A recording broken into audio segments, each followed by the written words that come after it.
That's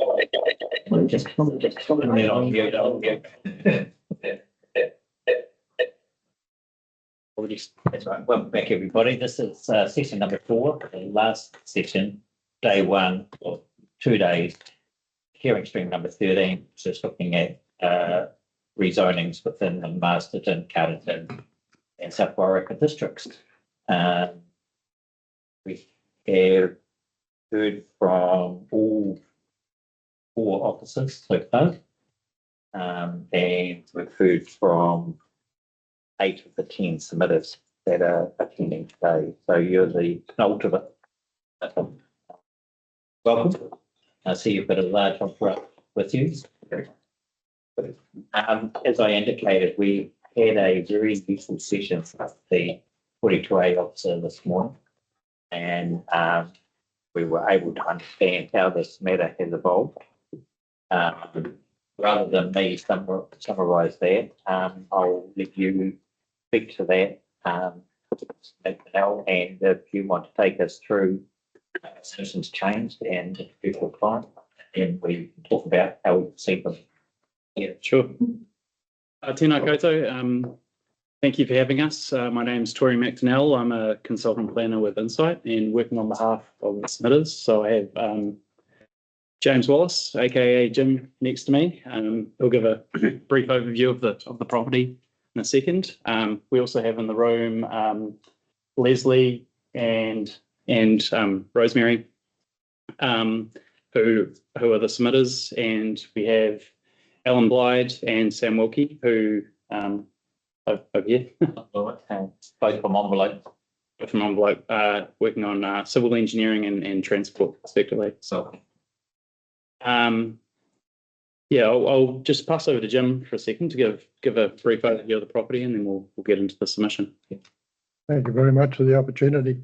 On behalf of the family, Ardsley came into our family in 1972. Father was a veterinarian in town and bought this place. There was 30 acres to start with, and over the next 2 years we bought a property on the south side and another one on the north side. Wound up with about 250 acres. At that stage, it was fully committed as a commercial thoroughbred breeding and racing stable. Over the years, that's changed a little. My father retired and downsized his involvement, and my involvement over the years has reduced, as has the family's. We're now at a stage where we're very small boutique breeders, if you like. And the property is probably more than we require, and we feel it's an opportune time to pass it on to somebody else for alternative uses. That's basically where we're at. All I can say is that our family over the last 50 odd years have enjoyed the place. It's a beautiful spot. It's, in my opinion, got the best views of the Wairarapa left, and we think it's an ideal place for some sort of intensification of people being able to live there.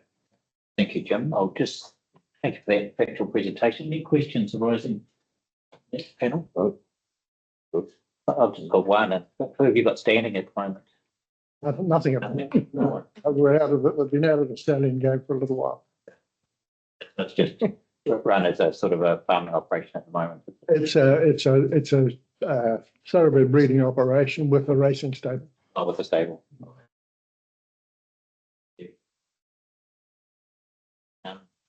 Very worth hand over to you if you like. Maybe you could just commence with the original submission and how that's morphed into the current position. Yeah, sure. So I provided a written statement of evidence on planning matters, which you'll have.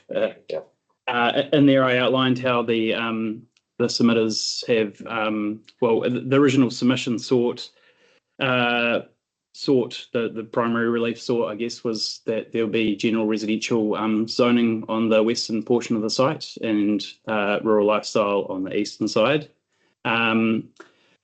For a variety of reasons, that The relief being sought now is rural lifestyle across the entirety of the site, as I set out in my statement of evidence. And we had Envelope, Mr. Wilkie and Mr. Blyde provide engineering transport evidence to assess basically what the servicing and transport requirements will be for a rural lifestyle development. I also, in my statement of evidence, provided a Section 32 AA analysis. Thank you for doing that. Okay, yeah, if the panel decides to accept this alternative relief sought, that Section 32 AA analysis might come in useful. So as Essential even. sorry, Essential even. essential. Yeah. So yeah, the remaining issue and contention for the rezoning appears to be transport. I'm happy to discuss any other matters panel considers relevant. I've read the reporting officer's summary statement that was released last week and note current position as support in principle with some reservations over the traffic and roading effects. I listened along this morning and just wanted to clarify the status of Ardsley Lane and the proposed access. I'll bring up a map to do that. Share my screen again.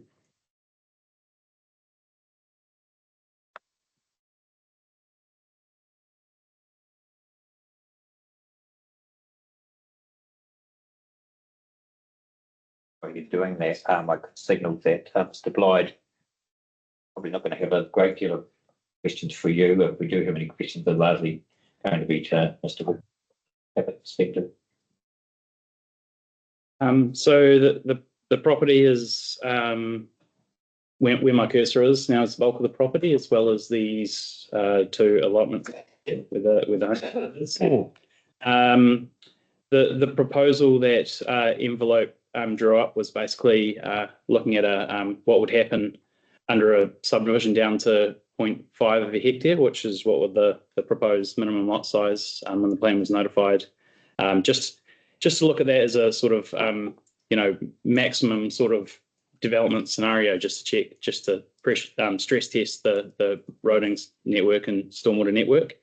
So the proposal in that plan is to have dual access, one onto State Highway 2 and another one onto Ardsley Lane. So you can see where my mouse is at the minute. There's a little a small allotment here. So that's owned by the submitters.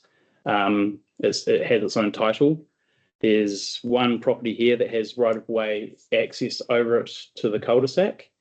And so the basically this will be the primary access to the property at the cul-de-sac here at Ardsley Lane. And this Ardsley Lane here is Council Road Reserve, so it's owned by Marsden District Council, is my understanding. So I think there was a bit of confusion this morning, so I just wanted to clarify that, and it might be relevant with regard to the reporting officer's recommendation to have potentially have a bespoke rule. In my view, hang on, I'll just bring up my notes again. Apologies.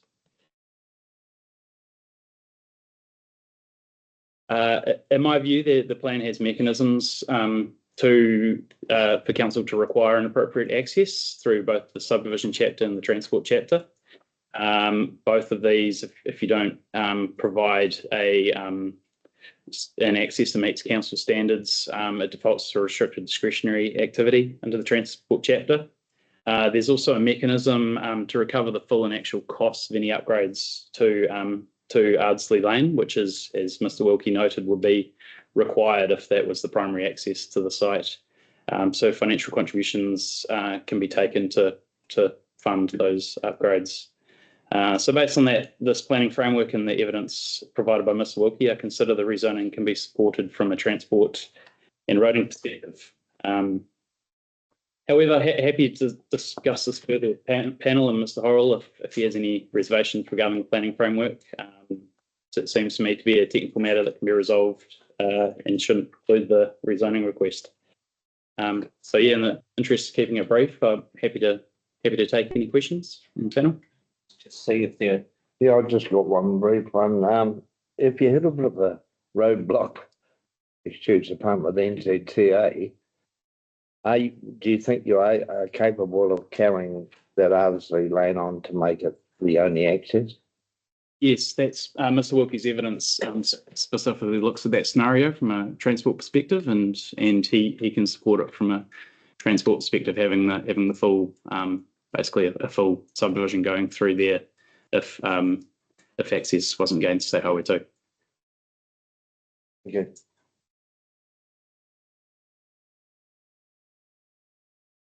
Fraser?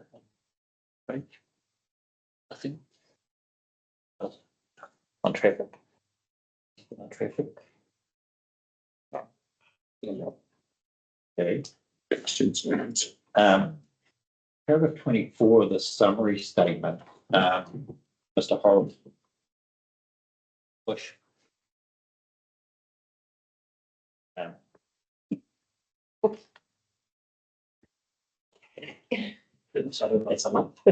Agrees that he's largely satisfied. This is the roading. I mean, Musselman District Council's roading services manager, Kane Weary, is largely satisfied that the matters can be addressed through the subdivision consent stage, as you've said, and presumably the transportation rules.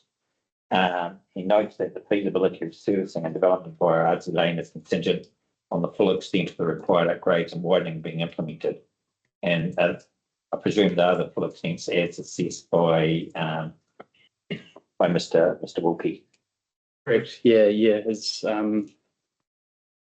I could open it up, but yeah, from memory, if the full development was a full future subdivision, if it were to be rezoned, went through Ardsley Lane, there would be widening required along Ardsley Lane, and that there is sufficient space in that road corridor to do it. And as I mentioned earlier, there's a mechanism to make sure that that there's whoever develops it contributes for those upgrades.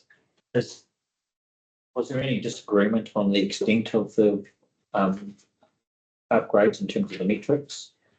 No. The plan sets out metrics for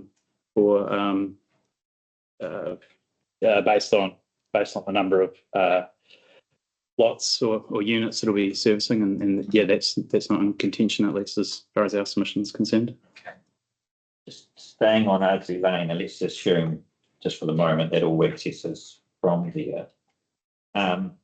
You've mentioned the subdivision chapter and the transportation chapters.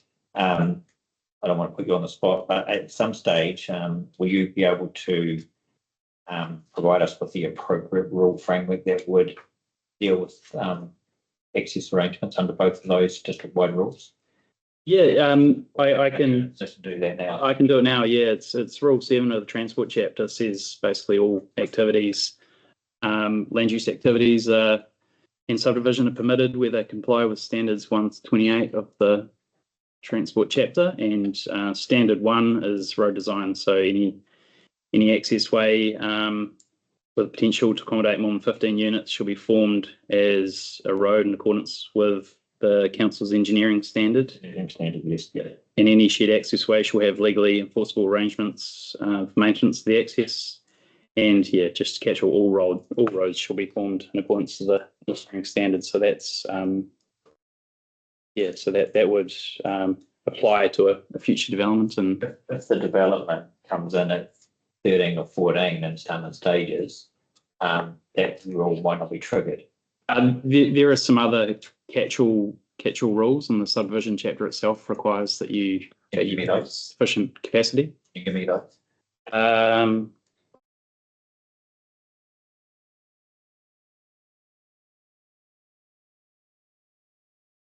Well, I will actually ask you to reduce. Oh, I think standard 1 actually the first standard refers to 15 or more units, but there's 3 is a catch-all that all roads shall be formed in.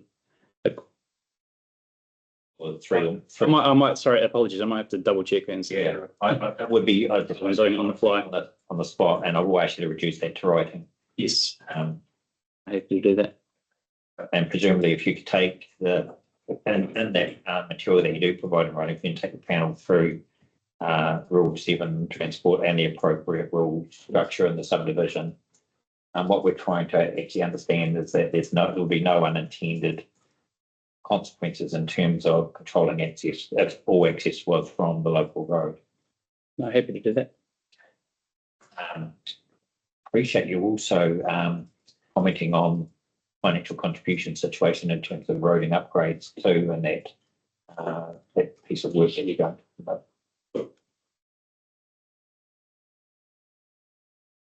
I'm going to focus now on State Highway 2, and it's assumed some or all of the access might be provided by State Highway 2, which, given the size of and the shape of the allotment, would seem appropriate.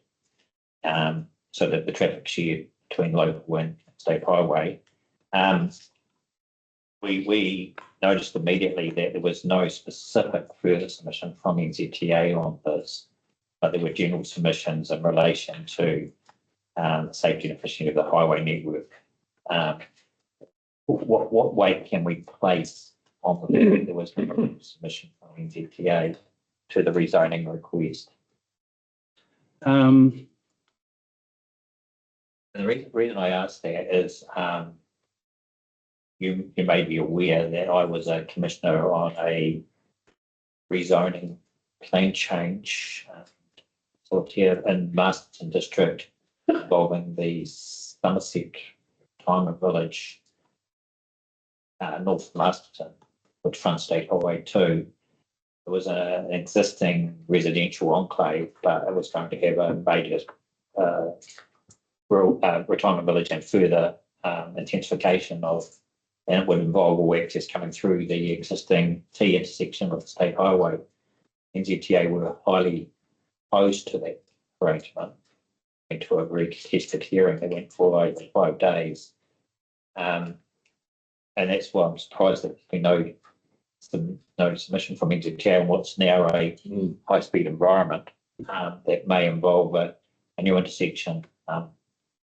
The original position required a roundabout as a minimum to be inserted in that example I gave you. What would be the solution for the intersection upgrade for an intersection on State Highway 72? Is that something you want to bring your expert in on? I can. Yeah, I can do. It is covered in your evidence. Maybe James, you want to swap seats? Yeah. Just in terms of the initial part of your question, what weight can you put on the fact that they didn't put in a further submission? Yeah, it's well short of having some sort of letter of support or a further submission in support, I guess.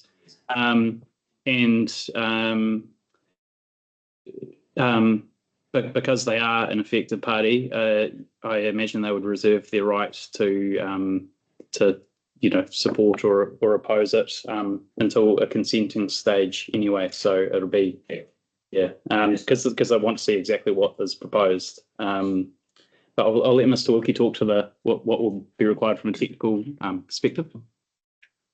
Yeah, so I looked at the existing State Highway 2 and the existing access to the property and the proposed access, and found that both sites provide the adequate site distance. North and south, it's a straight section of road. It meets those requirements. In terms of the traffic volumes that are estimated to be generated by the development, bear in mind it's based on the 5,000 square metre lots and around 90 odd lots that traffic generated. Although that would be under the recommendations in front of us, that would be for 1 hectare a lot. Yeah. Yeah, you've done your assessment on. The assessment was on lots, so traffic generated.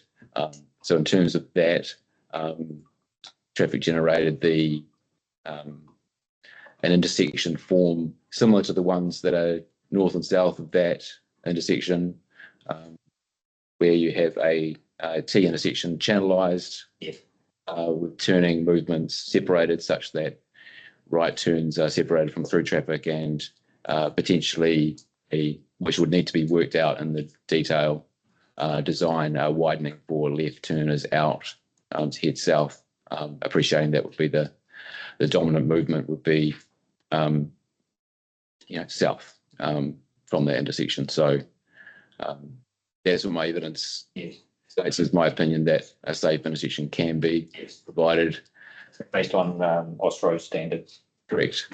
So, say, good sightlines, safe stopping distances, Yes. separation from local road, the closest one being the road to the north, is it? Selby, I think, or Yeah. Yeah. Yeah.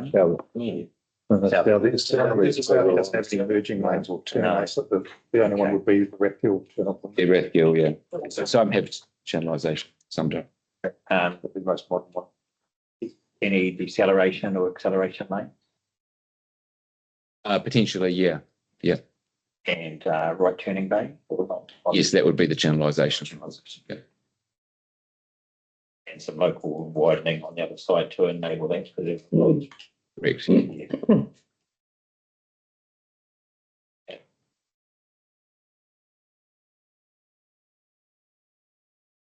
other questions of Mr. Wilkie in terms of? No. And if all access for various, whatever reasons was from the state highway, that's again, those scenarios that you've undertaken capture that. Yeah, so the modelling I did was based on all traffic at either Yeah. And at the higher density. at the high density. Yeah. I think Mr. Coles acknowledged that that's a conservative approach. Thank you, Mr. Wilkie, stay there for the moment. Maybe now that those transportation and subdivision standards that you're going to outline would apply equally to both road frontages, what they're not. There is a specific in Rule 2 of the subdivision chapter. There is a more stringent activity status for a subdivision connecting to State Highway 2. So that defaults to restricted discretionary rather than controlled. I can add that context back to. Yes. I'm just, from what I'm hearing is that you believe there's enough checks and balances in place without the need for a bespoke rule. That's my view, yes. And you're saying that the development would never fully constitute a controlled activity and would always get to a restricted discretionary as minimum. No, not necessarily. What I'm saying is that the plan framework with a controlled activity status, if it was to all go through Ardsley Lane, because there is that rule that takes it to restricted discretionary off State Highway 2, that there is a mechanism to have the development as a controlled activity development while achieving the transport standards and with the financial contributions. And if you did not, you've got a backstop of defaults to an activity status where the consent can be declined. Once you've provided that factual information on the subdivision and transportation standards, would you be happy to meet with Mr. Horrell and go through those matters? Absolutely. Yeah.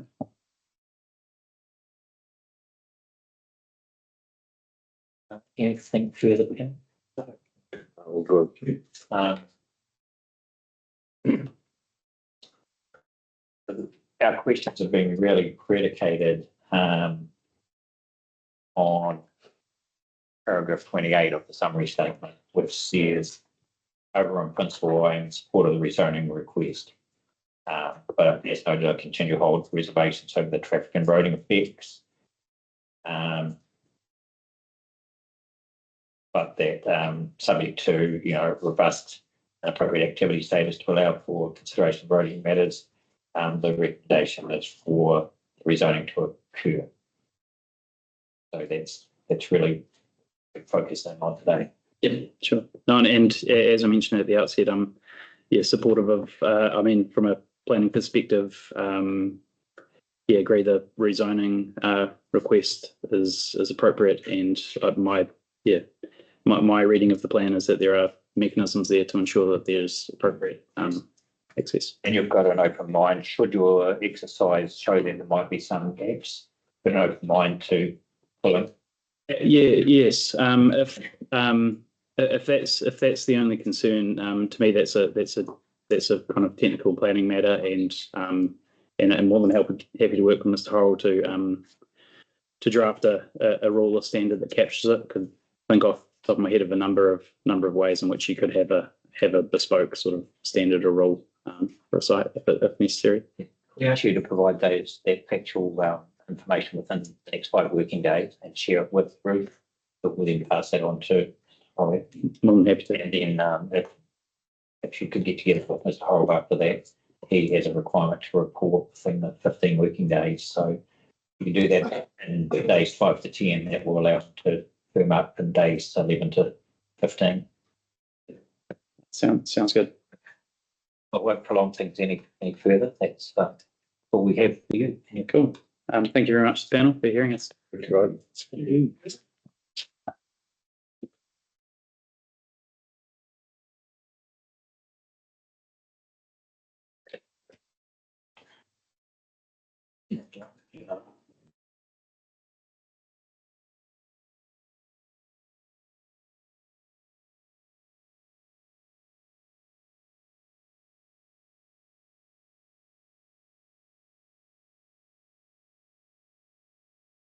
We didn't go through it, but we've read it. So on GW. Hey, welcome, Mr. O'Brien. Can you hear us okay? Yes, can hear you well. Yes, that's great. We're running slightly late again. Yeah, so not too bad, 15 minutes. Brian, you're the second to last submitter. I've just been advised that that we thought wasn't attending is going to attend now. So we've had, have you seen the summary statements produced by the officers?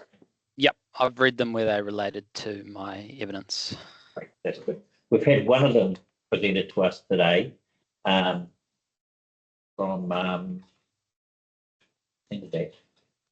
South Wairarapa. South Wairarapa, yeah.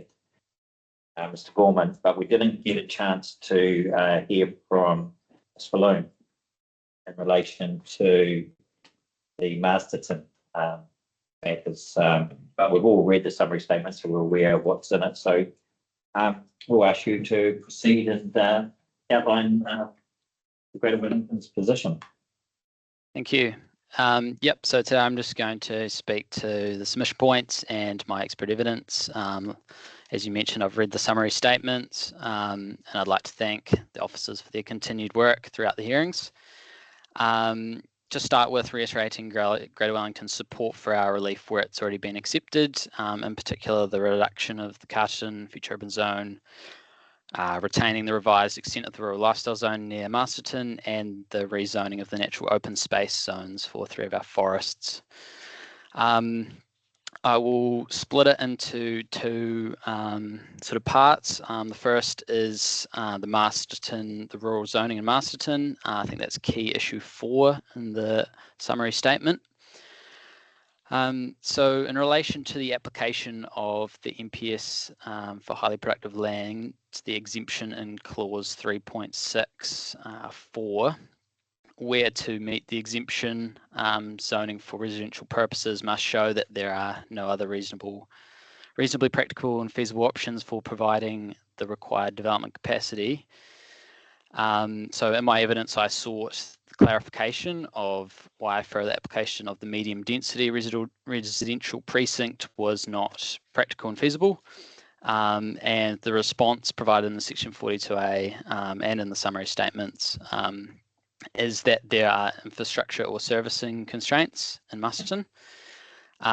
So Greater Wellington seeks further clarification as to information that has informed those assessments of what areas are appropriate for further density to be enabled and what areas have constraints.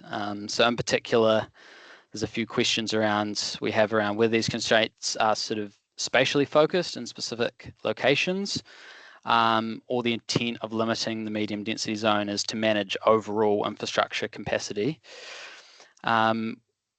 Yeah, we're interested in what type of infrastructure constraints have been identified. I assume this is sort of related to servicing of drinking water, wastewater and stormwater, and not sort of broader infrastructure. We're interested in how plan provisions and standards could be managed to use to manage some of those infrastructure constraints, and what constraints justify that restriction of the precinct. And then finally, which of these constraints would apply to only medium density intensification and not to any new residential zoning? And in particular, noting that obviously expanding new greenfield development requires more investment in infrastructure, potentially limiting funding for upgrading existing infrastructure. And I understand there are ongoing investigations to identify these constraints, so the precautionary approach is being taken, which Greater Wellington supports. But specific areas of medium density zoning have been allowed. And of course, this has probably been informed by an assessment to ensure that the service demands on existing infrastructure haven't been exceeded. And in addition, the housing and business development capacity assessment for Wairarapa, Wellington and Horowhenua identifies that the necessary investment in the Masterton Three Waters network has been allocated through the council work program and the long-term plan to ensure that medium to long-term growth capacity is provided for. And then adding to that as well, I guess a precautionary approach is not being undertaken with the decision for new zoning, which will result in a loss in highly productive land. And we know this land is important to the district's rural economy.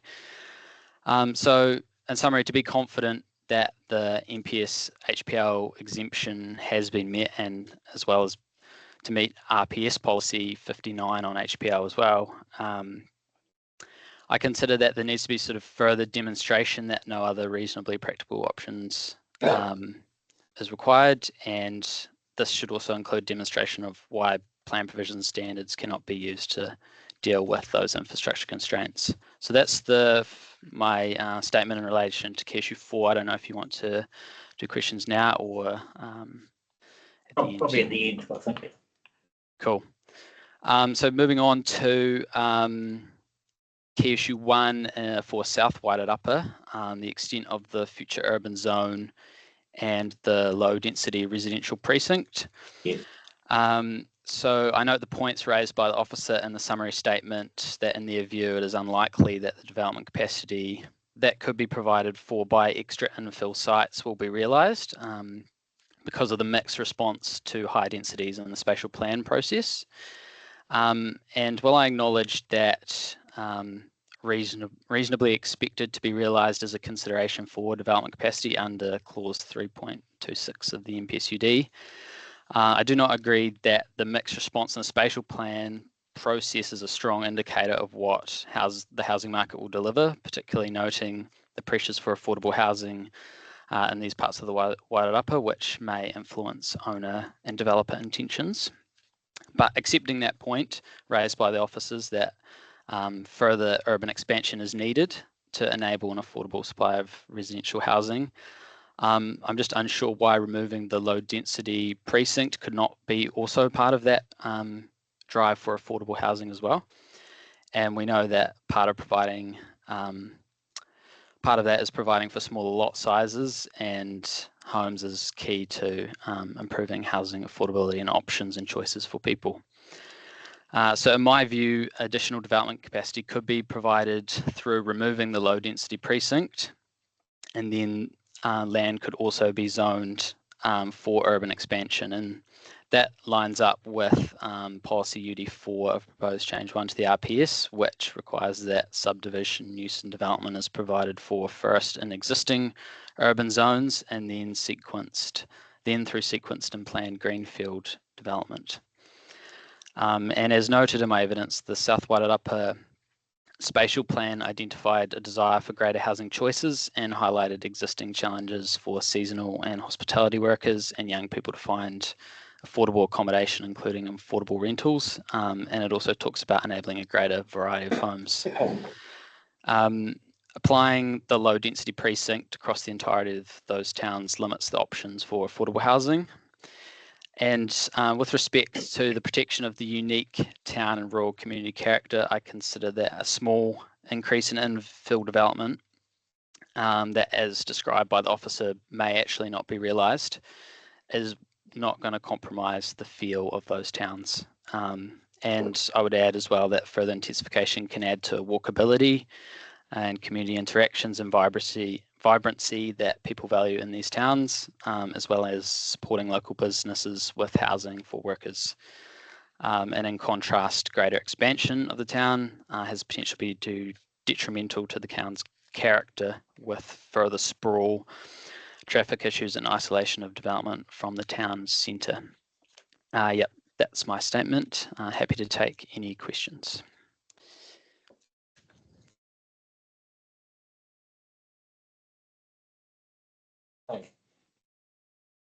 Any questions, Councillor Plummer? Okay, thanks, Sam, for your comments. I just want to get a bit of an understanding about spatial. You made a comment that the consultation engagement on the spatial plan didn't sort of impact on your view on this. Are you aware of what consultation and engagement was done in South Wairarapa on the spatial plan? So yeah, I'm not sure that is quite what I mentioned in terms of the spatial plan. I was just the reason I bring up the spatial plan was that there's a range of views provided in that, and I wasn't necessarily sure that what is the desires that from the community that were brought out from the spatial plan would necessarily reflect the housing market per se, and as well that noting that there were a strong desire in that spatial plan to increase housing affordability, which can be provided for through a range of different mechanisms, and those are the parts of the spatial plan I'm picking up. I wasn't questioning the consultation process of the spatial plan at all. Yeah. So I would agree with you that there was a lot of discussion about lot sizes and infill and so on and so forth, but it was pretty resoundingly rejected by the community, and the consultation and the feedback and the hearings were quite probably the biggest I've seen bar one annual plan. So the engagement was pretty widespread. So yep. Totally. The other thing, yeah, sorry, I'll let you continue. The other thing I'd say, you talked about the closeness and vibrance of the community and so on by infill creating. That's not borne out or supported by Heritage Greytown, who are against that very thing because it will change the entire character and feel. And that again is borne out by the consultation and the feedback and the hearings that were done. So I sort of, yep. No, whilst I appreciate what you're trying to say, it's not giving any reality to the reason why people potentially buy in places like South Wairarapa, where they want space and they want that rural view. Infill is not rural. Absolutely. Totally understand that. I guess one thing that I wanted to mention on that point was that I guess looking at the sort of standards within those zones, the low density precinct and the residential precinct, so the residential zone and the low density precinct, the changes there, in my view, are not massively drastic. So versus a further step, obviously, would be the medium density precinct, which is a massive step up in terms of potential impacts on that residential character that you mentioned. So, yeah, I'd say it's not, in my view, this is my view, that I don't think that that extra smaller step up to general residential zoning would have a massive impact on that residential character, and as well noting that a lot of that might not be realised. So it's just about providing that option and enabling different ways of providing for housing affordability. Whether people choose to do that is another question. Yeah. And the area where we talked a lot about infill housing was in the Featherston area, where in the spatial plan, a lot of notice was taken on the Wellington growth strategy. paper, which I'm sure you're aware of, which talked about infill and or intensification of housing within a kilometre of rail hubs, so train stations. Yeah. South Wairarapa, the only town where that applies is Featherston. Yep. As you're aware, the railway station is a long way from Martinborough and I think about 5 kilometres from Greytown, roughly. So your concerns have been taken into account. Absolutely. Where they apply to other documents that have come out of Greater Wellington and the Wellington region. But I think there's a lot of issues with the hearings that we've had in South Wairarapa on the spatial plan, where people actually value the very rural nature of the bigger sections. Yeah, absolutely. And yeah, I guess a lot of that direction around intensification, around transport hubs and things is that focus on medium density and other sort of intensification instruments. I guess again, I come back to that point that residential zoning is a pretty, there's not that much difference between that and the low density precinct. It is, and I would just want to point that out, but totally understand, all that information and work that's gone into the spatial plan process. Thank you. Any further questions?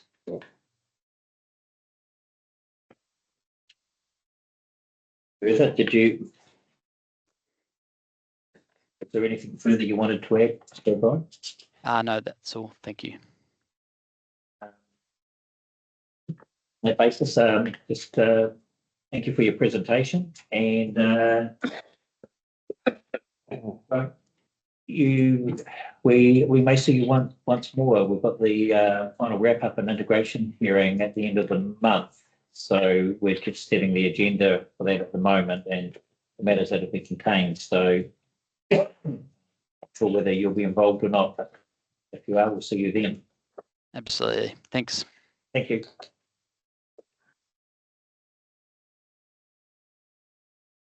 That's the final submitted today, which is to Gary Daniel.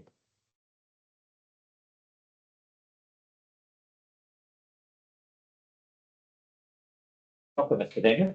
Thank you.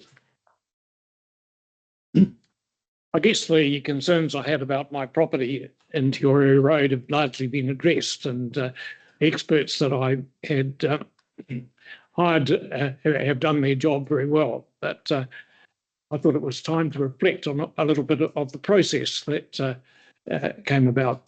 I guess as Mayor and Deputy Mayor, I was thrilled to find the combined district plan to come together for the district. Really was a really turning point in having consistency across the area, and I'm glad that that's been met out. I was really pleased to find that in a brochure that was sent out, how should we grow? We want to know. This came out, and I thought, well, here's a real opportunity for me to think about the area of land that I've got and what could happen there. And I reflected on Hugh's survey of Masterton in 1856, and I noted that my land was included within the township of Masterton at that particular time. And then 108 years later, it was Masterton was considerably reduced, and my land was not included within that. And Freezing works are closed then. But Freezing works are closed. yeah, that's very true. I also looked at some of the things that I thought worked well. And I guess some of the peri-urban development, particularly in Carterton, had been a very useful development from the original period. I guess that one thing I didn't think we had got right at all was the 1 hectare minimum within the county area, and I saw that gobbling up a huge amounts of very good land. But coming back, as a result of this invitation about how we should grow, I commissioned a look at the property that I had, and submitted that to the council. And I'm bordered by Gordon Street on one side, Te Uriuri Road on the other, and the Ruamahanga River on the other side, which to my mind sort of neatly filled out Masterton. The council had provided for a sewer system to cater for 40,000 inhabitants. We've only now got about 25, I understand. So we, in terms of infrastructure, there was the ability to look at greater density. The new sewage had been put down Gordon Street, where I had two conduits onto Gordon Street, and it was quite obvious that the infrastructure would stand a much denser zoning than was there at present. And so I presented that to the council and was absolutely amazed to see the response. As you will be aware, and we've looked at it, my land was covered with earthquake zones. This had been tested prior to the combined district plan in 1906. There had been no evidence of that. I had later involved Ian Brown in trenching areas, and the fact that these sorts of things should have appeared was available in-house, and the fact that they appear in a later edition seemed absolutely ridiculous.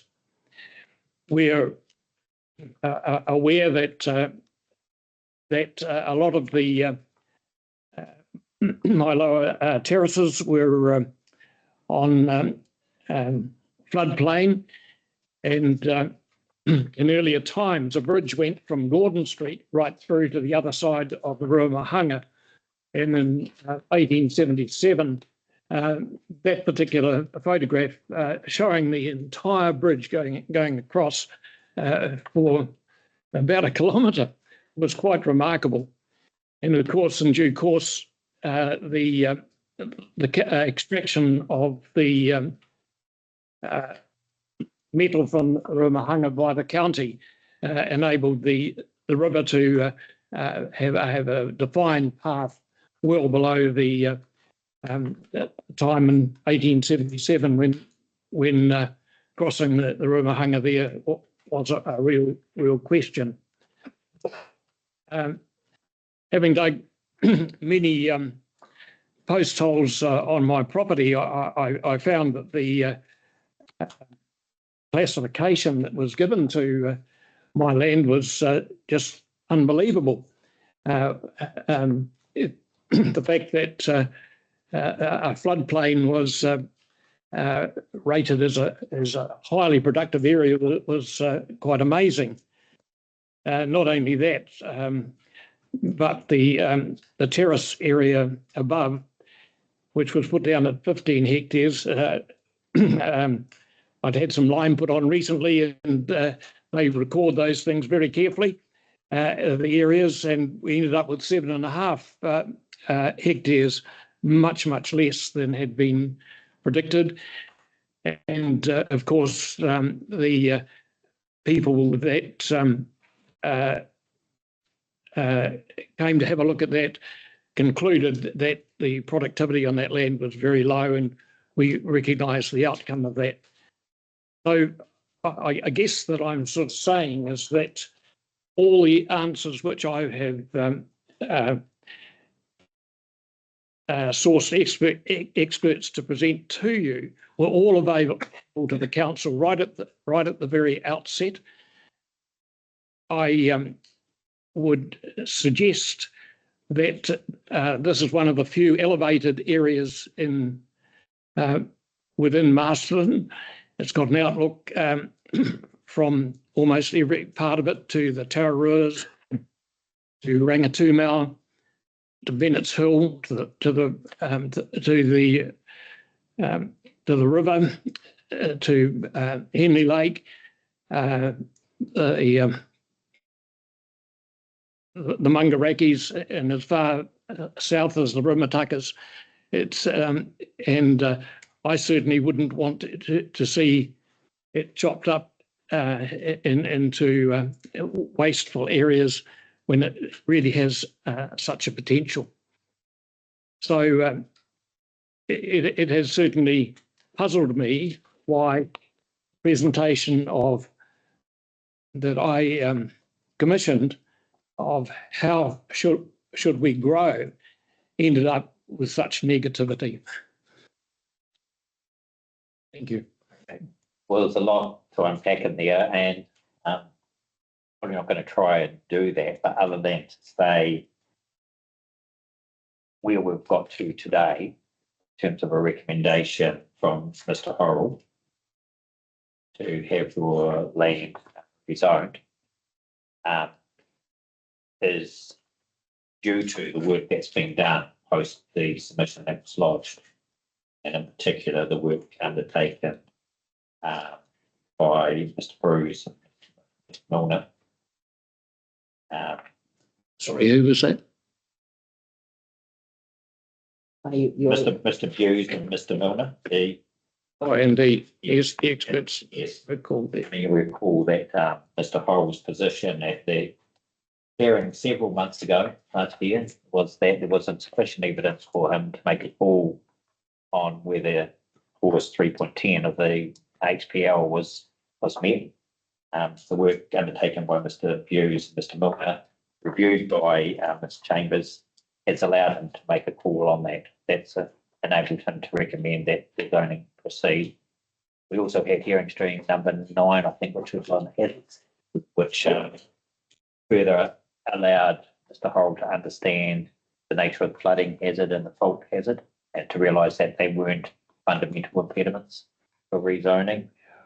So if we cast our mind back to, that very first hearing, hearing stream 3, I think it was, they prepared what we know now is a lot of work's gone under the bridge, so to speak. And without that work, I don't think Mr. Horrell would have been in a position to make the recommendation, nor would they be in a position to consider that recommendation. So thank you for agreeing to do that. Thank you for your patience. I remember suggesting to you at the time, let's see what happens at hearing stream 9, and let's get this additional information, and here we are today. Just perhaps reiterate one point. All of the information that has come before you was available to the council well before the determinations Yeah, came out. Yeah, and I might take a different view on that, Mr. Daniel. But that's a moot point now, given where we've arrived at. But thank you for coming along this evening. Thank you. Okay, I think that's the last minute. Last submission for Yes. today. Can we just take a stock take on where we're at? Yeah, we might just adjourn. A second or two. Yep.